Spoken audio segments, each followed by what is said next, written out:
Hey there, what's up internet? My name is BlackLightAttack. Today I wanted to go over some stuff in practice mode with my main, Sir Daniel in PlayStation All-Stars Battle Royale.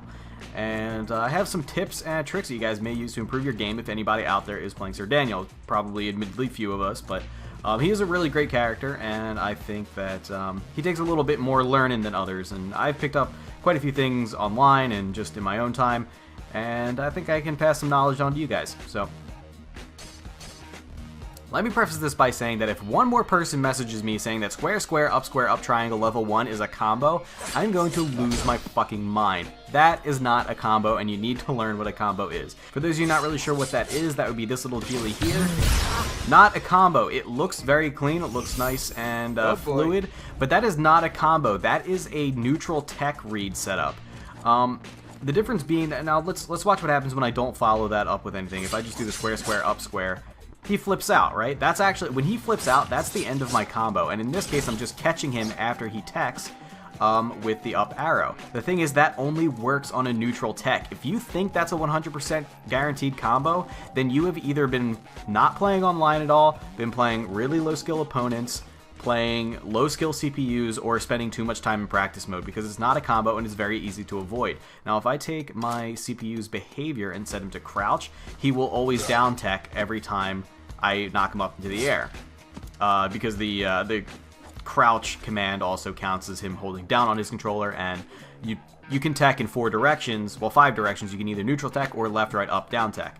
So let's see if that works when I have this CPU set to constantly down tech. No, it doesn't. And not only that, but he recovers so fast on down teching that he can actually punish the arrow and hit you with his own combo, or if he has super, he can hit you with a super. It's not a good scene. It's not a good thing to do.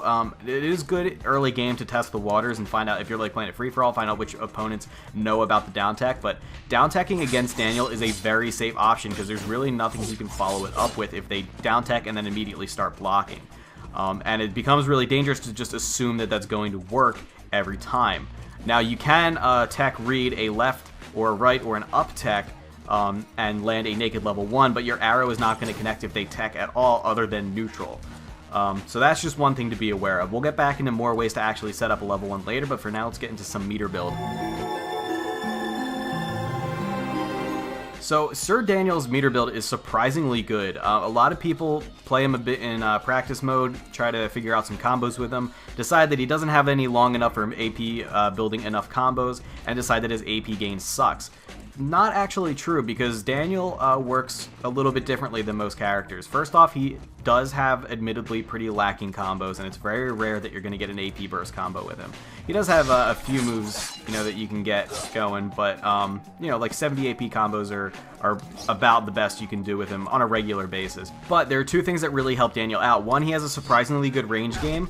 Now, his axe is a really good projectile. It reaches pretty far. It's not hugely far. It's nothing like what Radic or Drake might have, or Sackboy. But it does return, and it protects Daniel, so if he starts comboing me and it hits him on the return, it's going to interrupt his combo and set me up for my own combo. Not to mention the axe on its own is great for tech reading in the air, and builds 20 AP on hit, which is pretty solid for a projectile. He also has some good range play with his meat, harassing with his arrows, which can lead to follow-ups like up air, which his up square air, which I believe is 25 AP, 30 AP.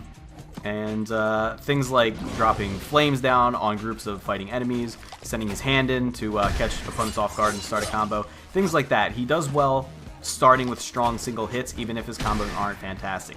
In addition to that, there's one thing that a lot of people overlook about Sir Daniel, and that is his shield. His shield is actually really important to his gameplay when fighting against ranged characters, and not only because it protects him from the projectiles, also because whenever he absorbs a projectile with his shield, any AP that would go to the original user of the projectile will instead go to Daniel. So let's see that in action. Now I've chosen Drake here because he's a very projectile heavy character. He kicks his super overpowered barrel at me, and I'm getting 10 AP. Look, he's got no AP, and I've already got, what, 30, 40 AP? Now, it does break, and when it breaks, it does potentially set you up to be followed up. And, a really observant opponent will pick up on the fact that your shield just broke and follow it up with a combo or something. But for the most part, it's better to have your shield out than to not have it. And one of the great things about it is it actually works during a dodge or a block. So if you're looking to block some air projectiles as you're falling, but once you make sure that you're not getting hit inadvertently, you can dodge and end up getting some AP. So one thing Sackboy likes to do is leave cakes laying around that will deal damage to anybody who walks over them, sort of like a mine. One thing that's really awesome about Sir Daniel is he can basically eat these for free AP just by walking into him with a shield. 20 AP every single time you grab one of those. That's a pretty good deal. One thing you can pick up that a lot of people don't realize are Sly Cooper and Sweet Tooth's mines, which are normally 20 AP to either of those, but to Sir Daniel is easy 20 AP. Now you may be wondering, how can I get it, because if I walk into it, it's just going to blow up my feet and go under my shield. But if you were to simply, as I said before, your shield does work when you're dodging, so if you just dodge roll over it, you'll actually just pick it up, free 20 AP.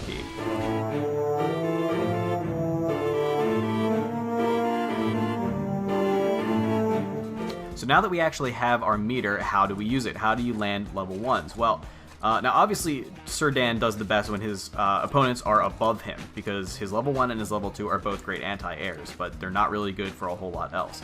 And as you can see, if we're just standing here, even though he's within my range, I can't hit him unless I'm point blank, and that is only going to work on characters of a certain height. There are plenty of characters that will whiff no matter how close I am to them. So how do we set up a level 1? So Dan has 3 level 1 hit confirms that I'm aware of. They're all highly situational, but you should be aware of all of them because all of them can come in handy in their respective situations. None of them work 100% of the time against 100% of opponents, but you really should be on the lookout for them. The first is, of course, the one that we all know, and that is the arrow hit confirm. And if you land an arrow, whether it be to a tech setup or whether it be just anti-aired, you can always hit confirm a level 1 off of it as long as the positioning is correct.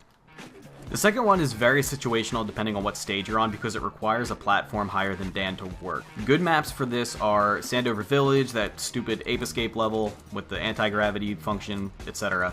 But obviously won't work on maps like Dojo that don't have any platforms in them whatsoever. So that is a butt drop into a level 1, which can work. I'm counting this as one hit confirm, but it works either off the axe or off of the forward square air. And very simply, that actually does combo. If you look at my combo counter, that does actually hit confirm. The axe can be really sneaky with this butt drop hit confirm on the platform because when you're right next to them like this, nobody's going to fear a level 1 from you. They only get nervous about level 1s when you're down here within range.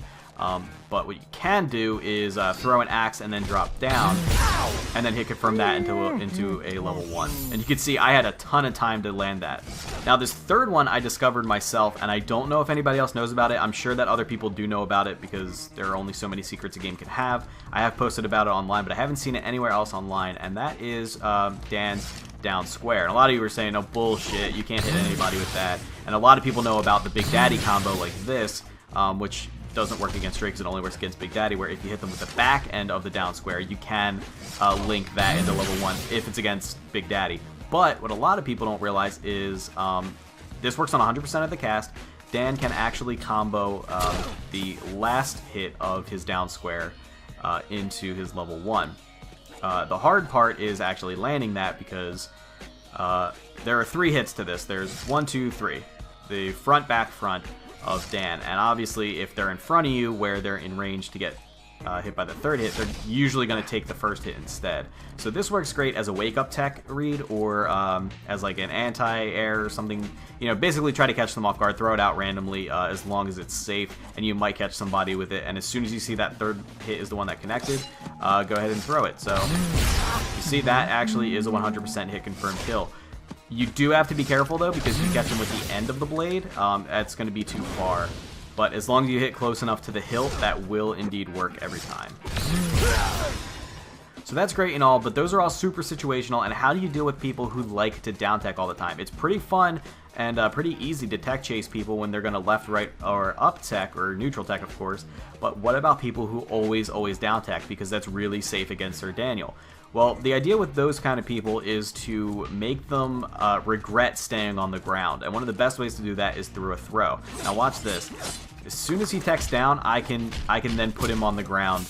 The big downside for them is that they're getting thrown and they're losing meter every time they down tech. This is a method that I really like with Sir Dan that a lot of people aren't aware of, and I seem to catch a lot of people off guard with it. Now, one thing that works surprisingly well against people who like to down tech when they're in the corner is the up arrow, because it will hit much lower than it normally would and will catch them back on the down tech. And it's surprisingly safe because the arrow has a long effect time, so if they try to retaliate, if they block and then try to retaliate, the arrow can still catch them.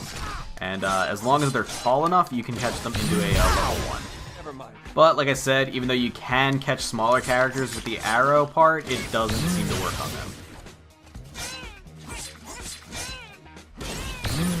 Now, as for his level 2, obviously, just like the level 1, it works best as an anti-air, but there are certain ways to get people with it. Another way is to tech read. As long as they're not down-teching, the down-teching is still very effective against the level 2. The only way I can seem to combo it is a pretty common knowledge combo in the corner, where if you can land a double up square in the corner, that will allow you to get a guaranteed combo. That's not a great idea in free-for-all settings because that will only guaranteed kill one person, and it will usually only release one tracking soul. But in 1v1 situations, it's fantastic. Now, what if I'm gonna throw a level 2 and they're gonna dodge it? Because if I'm gonna say anti-air one character with a level 2 to get a guaranteed kill, but I want some more kills on top of that, obviously, how am I gonna do that? So if I throw out the level 2 and then all they do is move a little, because the tracking on the orbs isn't very good, and it's just generally very easy to dodge, how can I get those orbs to actually connect? One of my favorite things to do is just throw them. If you use Dan's forward throw to hold them still, it keeps them in place for a really long time, and they can get hit during that entire lengthy animation. So it's a great idea to hold them in place with the forward throw in order to land another orb. Up throw doesn't work quite as well just because of the way the tracking works. Alternatively, you can just butt drop them because that'll keep them still. And Dan has butt drops aplenty. Anyway, folks, that'll do it for my tips on how to improve your game with Sir Daniel. I hope you found it helpful, and if you did, feel free to hit the like button below the video. And for more helpful guides on how to play Sir Daniel, I recommend a fellow named Sancho West, who is a dedicated Daniel player. I'll leave a link in the description to his video. And if you want to see more PlayStation All-Stars from me and other games in general, feel free to subscribe. I occasionally upload live commentaries of PlayStation All-Stars and just a whole slew of other games. Thank you so much for watching. I will see you guys next time. Goodbye.